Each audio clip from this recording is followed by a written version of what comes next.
Oi, meus irmãos, trabalhadores da Seara de Jesus, alunos do Básico 2. Que saudade que eu tenho de vocês. Que saudade das nossas conversas, das trocas de informações, das interações em sala de aula. Como nós não podemos nos reunir pessoalmente, então agora nós vamos fazer essas videoaulas. Serão videoaulas de 30 minutos, não aulas de 1h30. E semanalmente agora nós vamos disponibilizar o conteúdo dessas aulas para ter como base de estudo para vocês aí na casa. Tudo bem, pessoal? Então é um grande prazer estar com vocês, pelo menos pelo vídeo. E vamos sempre aprendendo cada vez mais. Meus irmãos, então dando sequência ao nosso estudo, a aula de hoje é sobre a lei do trabalho, que também faz parte das leis morais. E hoje o tema é necessidade do trabalho, das questões 674 a 681, e limite do trabalho e repouso, das questões 682 a 685. Então, o que nós entendemos por trabalho? Qual o significado do trabalho? Então, a palavra trabalho tem a sua origem no vocabulário latino, que quer dizer tripalium. Tripalium. E essa denominação, que é de um instrumento de tortura, olha só, meus irmãos, vem a origem de um instrumento de tortura formado por 3 paus. E desse modo, veio originalmente a palavra trabalhar, que significa, na época, significava ser torturado no tripalium. Olha só que interessante. Então, quem eram os torturados na época? Os escravos, os pobres que não podiam pagar os impostos. Então, assim, quem trabalhava naquele tempo eram as pessoas destituídas de posse, as pessoas que não tinham posses, e que não podiam pagar os impostos. Por isso que a gente vem conosco aquela ideia que trabalho é um sacrifício, porque justamente vem disso. Olha que interessante essas denominações, No Livro dos Espíritos, então, na questão 674, nós vamos encontrar a definição da lei do trabalho. Então, o trabalho é a lei da natureza e por isso mesmo que constitui uma necessidade. A civilização obriga o homem a trabalhar mais, porque lhe aumenta as necessidades e os gozos. O Espiritismo conceitua o trabalho, que é toda ocupação útil e faz parte do rol das leis morais estabelecidas pelo Criador para reger a vida de suas criaturas.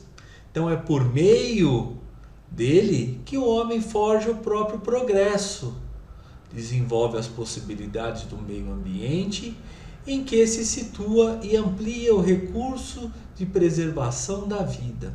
Como nós já dissemos, então, meus irmãos, que a lei do progresso, se faz o que? Pelo aprimoramento do nosso espírito.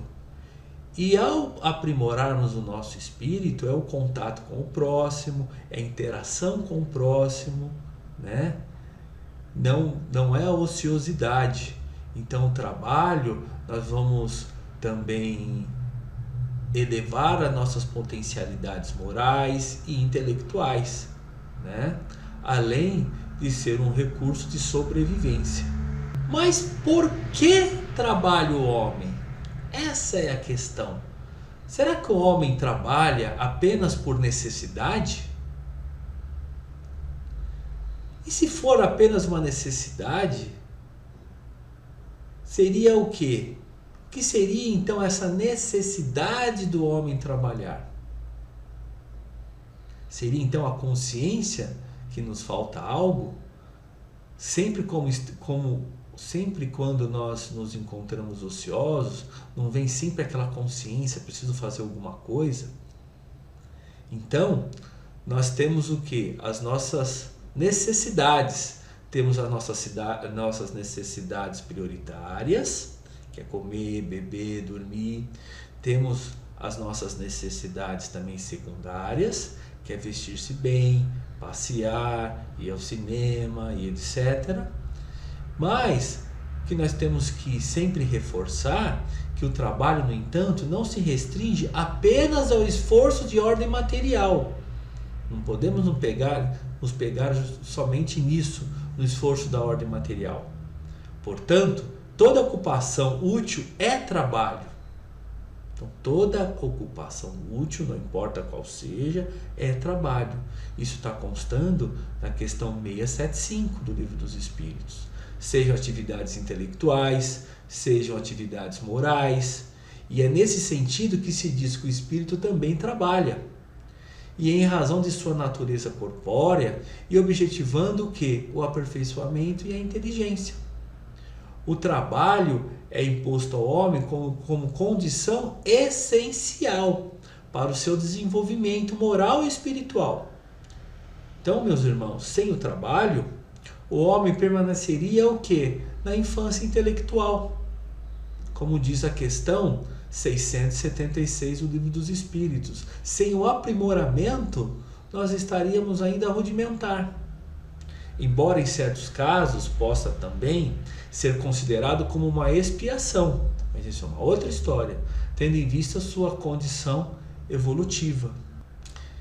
Então, meus irmãos, como diz na obra de Martins Peralva, Estudando o Evangelho, o trabalho em tese para o ser em processo de evolução configura-se sob 3 aspectos principais: o material, o espiritual e o moral. Então, através do trabalho material propriamente dito, dignifica-se o homem no cumprimento dos deveres para consigo mesmo, para com a família que Deus lhe confiou, para com a sociedade de quem participa. Agora, pelo trabalho espiritual, exerce o que? A fraternidade com o próximo e aperfeiçoa-se no conhecimento transcendente da alma imortal. Então, no campo da atividade moral, lutará simultaneamente por adquirir qualidades elevadas ou, se for o caso, por sublimar aquelas com que já se sente aquinhoado, que já se sente mais aperfeiçoado, que tem mais afinidade. Aí vem uma pergunta para vocês, meus irmãos. Deus quer que trabalhemos?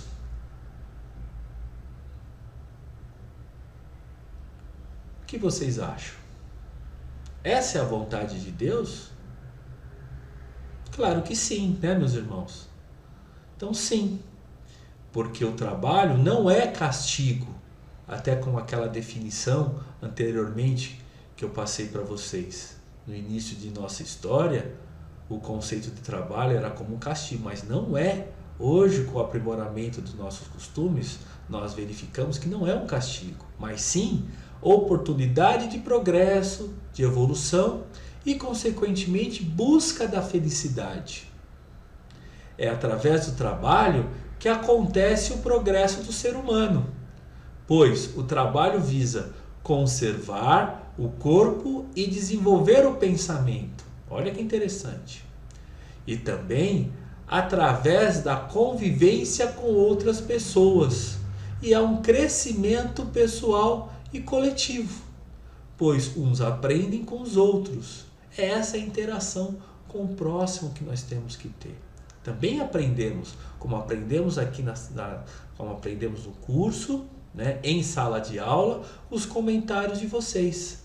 Nós que estamos expondo aula, além de vocês aprenderem com a exposição, nós aprendemos demais com os comentários dos irmãos. Então nós estamos verificando que vir ao curso também é um trabalho. Outra pergunta para vocês. Estudar é um trabalho? Já até falei anteriormente. Com base em quê? Só devemos entender por trabalho as ocupações materiais? Não, de forma alguma. O espírito trabalha, assim como o corpo.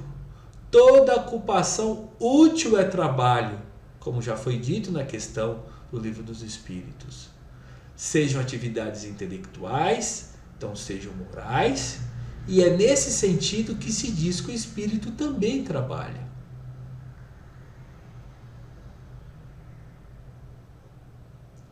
Outra perguntinha para vocês, então, meus irmãos, para irem refletindo aí na casa de vocês.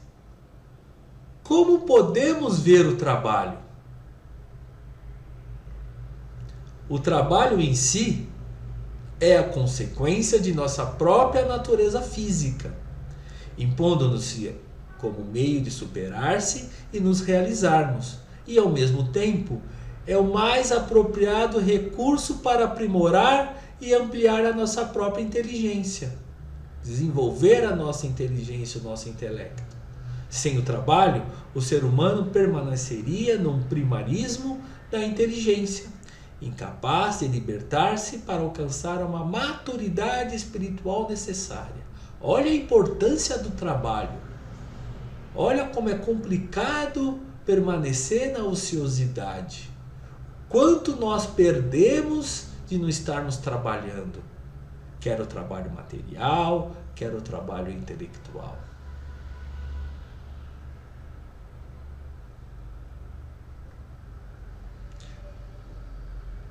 Outra perguntinha para vocês, meus irmãos. Que tipo de trabalho é mais difícil? Às vezes nós temos dificuldade em alguns trabalhos. E por quê? O trabalho interior, esse trabalho é complicado, meus irmãos. Da reforma íntima, do que prega nossa doutrina espírita. Dos pilares da doutrina espírita, que é a reforma íntima. Por quê? Porque teremos que trabalhar as nossas imperfeições e os nossos vícios. Isso é complicado.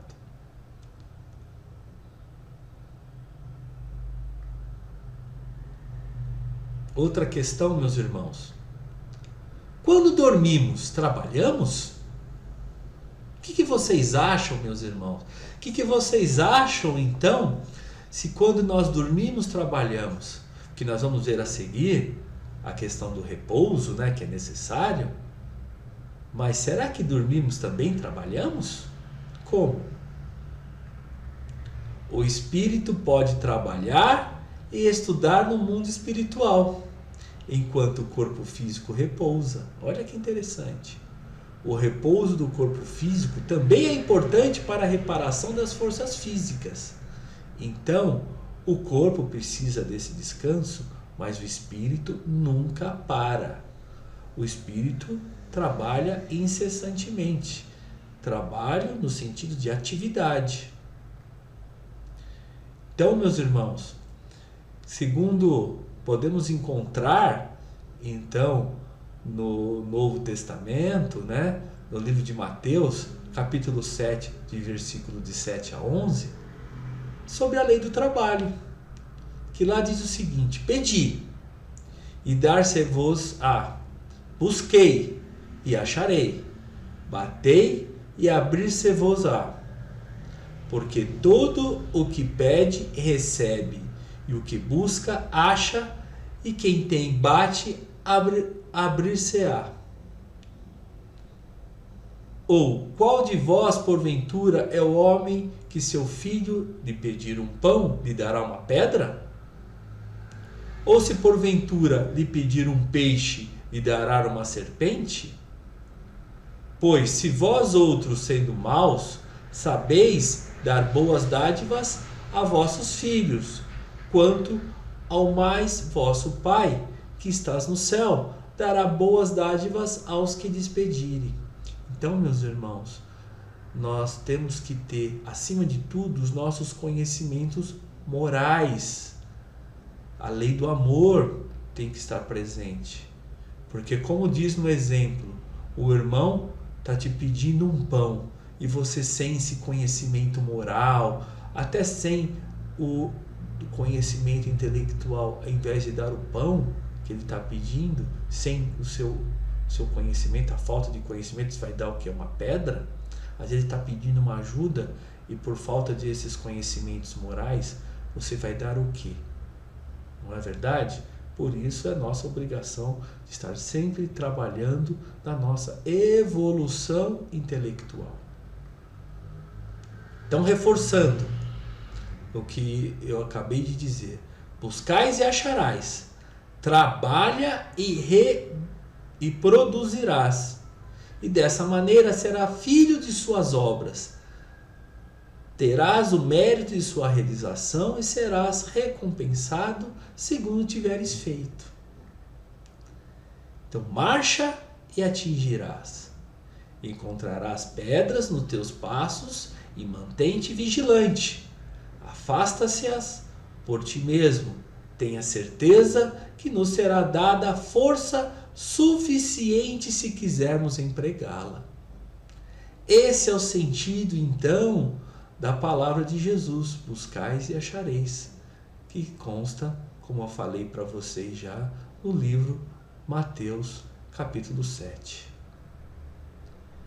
Então, meus irmãos, vamos falar do limite do trabalho, que é importante também nós sabermos o limite. Não podemos abraçar o mundo, né? Nós temos as nossas limitações. Então, como diz na questão do Livro dos Espíritos, questão 683, o limite do trabalho é o limite de nossas forças. Não obstante, Deus dá liberdade ao homem. Assim, cabe a ele impedir que haja excesso de trabalho, pois todo o abuso que se cometa, quer imposto pelo próximo interessado, quer pela sujeição a que submete o seu próximo, configurar-se-á uma transgressão à lei de Deus. O homem consciente de seus deveres deverá mobilizar todos os recursos disponíveis ao seu alcance para evitar a exploração de seu semelhante através de uma sobrecarga de trabalho, concorrendo assim para que haja justiça social. O que nós estamos estudando também nas leis morais, nas leis divinas, a partir do momento que a civilização vai se aperfeiçoando, vai se aprimorando moralmente, cada vez mais vai existir menos essa escravidão, essa exploração do próximo. Mas isso é com o tempo, é gradativo. E nós também, além disso, temos que colocar limite para nós mesmos, né, com relação ao trabalho. Por quê? Porque nós podemos esquecer nossa essência, nós somos espírito, mas aqui nessa nossa viagem, né, temporária, nós temos um corpo de carne, né, e o corpo de carne tem também as suas limitações, não é verdade? Aí nós vamos entrar também nos excessos. Em algumas regiões da Terra e algumas circunstâncias, alguém que utiliza a força dos trabalhadores poderá impor aos seus subordinados um excesso de trabalho. Esse excesso é, sem dúvida, uma má e irresponsável ação, já que todo aquele que tem o poder do mando responderá pelo excesso do trabalho que impõe aos seus subordinados, e isso é uma transgressão da lei do Pai Celestial, da lei de Deus. Então, como eu falei anteriormente, esse aprimoramento moral vai justamente o quê? Aos poucos cessar esses excessos desses irmãos, né, que às vezes têm o poder, que às vezes têm vários subordinados, né? Então a tendência é que um dia isso acabe cessando. E o repouso? Falamos do excesso, falamos dos limites do trabalho, mas temos que falar também do repouso. Então o repouso constitui-se em uma lei da natureza. É necessário, após o trabalho, não só para refazer as forças do corpo, como também para dar um pouco mais de liberdade ao espírito. Olha que interessante. No repouso nós damos liberdade ao espírito, para que possa elevar-se acima da matéria. O forte deve trabalhar para o fraco, Na falta da família, a sociedade deve ampará-lo. É a lei da caridade, como diz a questão do Livro dos Espíritos, questão 685. É assim que em uma relação social elevada, os homens devem compensar-se uns aos outros na busca da fraternidade e na organização de uma sociedade cristã de fato. Então a lei do repouso é importante para o nosso corpo físico e também é importante para a alma, para o espírito. Para o espírito é muito importante porque é na hora do repouso que o espírito se liberta para ter novos conhecimentos, novas sensações no plano espiritual. Muito interessante também nós citarmos agora algumas obras que diz respeito ao trabalho, que diz respeito à lei do trabalho. Então, do livro Episódios Diários, de Joana de Ângeles, psicografado pelo nosso irmão Divaldo, diz o seguinte: o trabalho é dom da vida, que dignifica e mantém o homem. Em toda parte o trabalho se impõe como lei mantenedora do equilíbrio.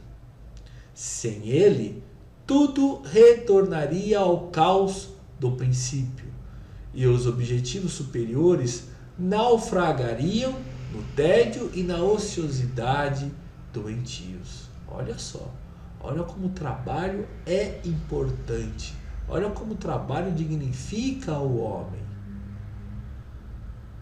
Aproveitando a oportunidade também, vamos citar uma outra obra de Joana de Ângeles, do livro Convites da Vida, e diz o seguinte, que o trabalho é sempre veículo de renovação, processo dignificante em cujo exercício o homem se eleva, elevando a humanidade com ele, sejam quais forem as tuas possibilidades sociais ou econômicas. Isso é muito importante. Vamos trabalhar, que trabalhando estarás menos vulnerável às agressões dos males ou à leviandade dos maus. O trabalho é mensagem de vida, colocada na direção da criatura para construir a felicidade que todos perseguimos.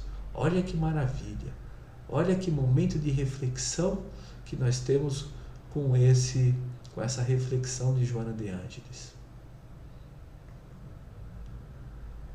Mais uma reflexão de Joana de Ângeles. Através do trabalho, o qual não ocorre troca nem permuta de remuneração, ele se modifica, crescendo no sentido moral e espiritual. Através da autodoação, consegue superar-se, revelando-se instrumento da misericórdia divina, da construção da felicidade para todos.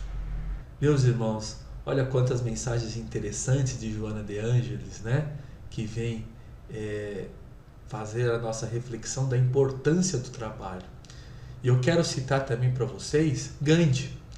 Gandhi citava os 7 perigos para a virtude humana. Então, os 7 perigos para a virtude humana.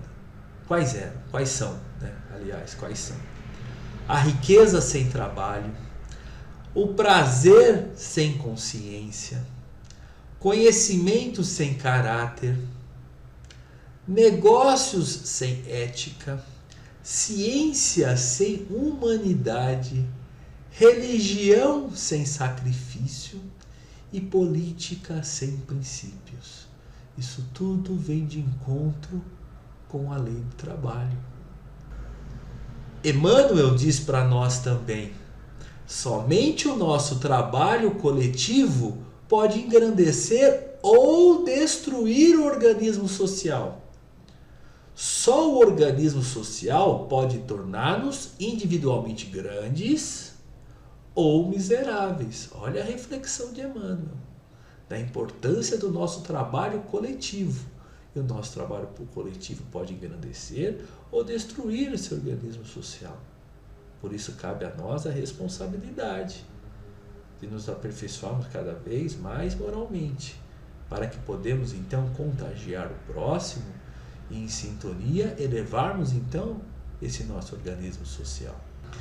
Agora, para uma reflexão para vocês, meus irmãos, eu vou trazer uma historinha de Empurre Sua Vaquinha.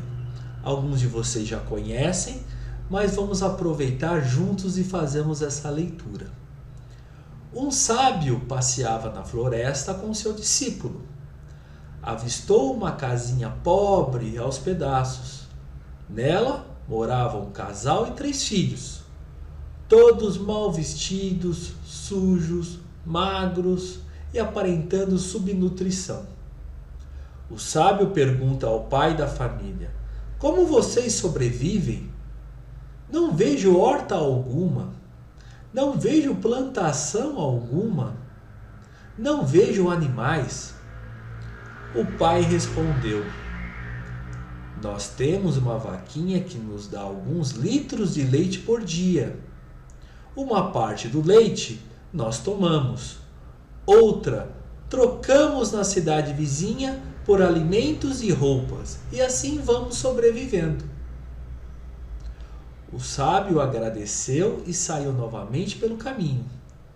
Logo em seguida, o sábio avistou uma vaquinha e ordenou ao seu discípulo: puxe aquela vaquinha até o precipício e a empurre precipício abaixo. Mesmo sem compreender a ordem, o discípulo a cumpriu. Empurrou a vaquinha do precipício e ficou pensando na maldade do sábio em matar e mandar matar a única fonte de subsistência daquela pobre família. Aquilo não saiu da cabeça do discípulo por muitos anos. Alguns anos depois, passando pela mesma região, o discípulo lembrou-se da família e do episódio da vaquinha. Resolveu voltar àquela casinha e, surpresa! No lugar da pobre casinha havia uma bela casa, um pomar ao redor, várias cabeças de gado, um trator novo. Na porta da casa avistou o mesmo pai, agora bem vestido, limpo, saudável. Logo apareceram a mulher e os 3 filhos, todos bonitos e aparentando saúde e felicidade. Quando o discípulo perguntou a razão de tanta mudança nesses últimos anos, o pai da família respondeu: a gente tinha uma vaquinha que caiu no precipício e morreu. Sem a vaquinha, a gente teve que se virar e fazer outras coisas que nunca tínhamos feito. E começamos a plantar, criar animais, usar a nossa cabeça para sobreviver. E daí a gente viu que era capaz de fazer coisas que nunca tinha imaginado de conseguir. Coisas que a gente achava impossível porque nunca havia tentado fazer. Então, sem a vaquinha, a gente foi à luta. A gente só tinha essa alternativa: lutar para vencer. Olha, meus irmãos, que interessante essa história. Que interessante essa história que trouxemos aqui sobre a vaquinha. Esses ensinamentos nos traz que nós sempre temos que sair da zona de conforto, buscar novos desafios, né? É o que está acontecendo hoje. Nós estamos passando por essa pandemia, temos que até nos reinventar, né? Hoje, por exemplo, eu nunca tive essa oportunidade de gravar uma aula, essa é a primeira vez que estou fazendo, né? Sei que tem muitos erros, né? Lógico, vamos precisar melhorar, conto com a compreensão de todos, mas nós temos que nos reinventar diante da situação, né? Superar os obstáculos, né? Então, essa historinha, essa passagem vem muito a calhar do que nós estamos aprendendo da lei do trabalho. E eu quero trazer para vocês também uma reflexão dessa obra. Eu não coloquei em slide, mas é muito interessante esse livro. Apelo aos espíritas, apelo aos espíritas. né, de João Nunes Maia, pelo Espírito de Miramês. E tem um capítulo aqui que eu acho muito interessante, que é o capítulo 2, que fala sobre o trabalho. E tem uma passagem de Paulo de Tarso. Paulo, falando aos Romanos, no capítulo 15, versículo 2, diz claramente a posição que o amante da verdade deve tomar, assim dizendo: portanto, cada um de nós agrade ao próximo no que é bom, para edificação. Finalizando, meus irmãos, segue a reflexão que consta no livro de João, versículos de 5 a 17. Reflexão sobre a lei do trabalho. Meu pai trabalha até agora e eu trabalho também. Então, o trabalho de Deus é incessante e de Jesus também, o nosso governador, que olha por nós. Então, meus irmãos, era essa a reflexão de hoje. Espero que tenha atingido o objetivo de passar para vocês um norte para vocês continuarem os estudos. Essa reflexão de hoje, essa pequena aula, né, que não é o mesmo tempo da aula normal, né, que nós temos na Seara, serve de base então para vocês continuarem estudando. E qualquer um de vocês que tenha dúvida, que tenha alguma dúvida sobre o tema de hoje, por favor, entre em contato comigo através do WhatsApp ou entre em contato comigo através do e-mail. Meu e-mail é fabioazevedo, adv, A de amor, D de dado, V de vitória, @gmail.com. Então, meu e-mail é fabioazevedo, adv, @gmail.com. Então, um grande abraço a todos, espero que estejam todos bem e não vejo a hora de encontrar todos vocês na Seara. Um abraço a todos.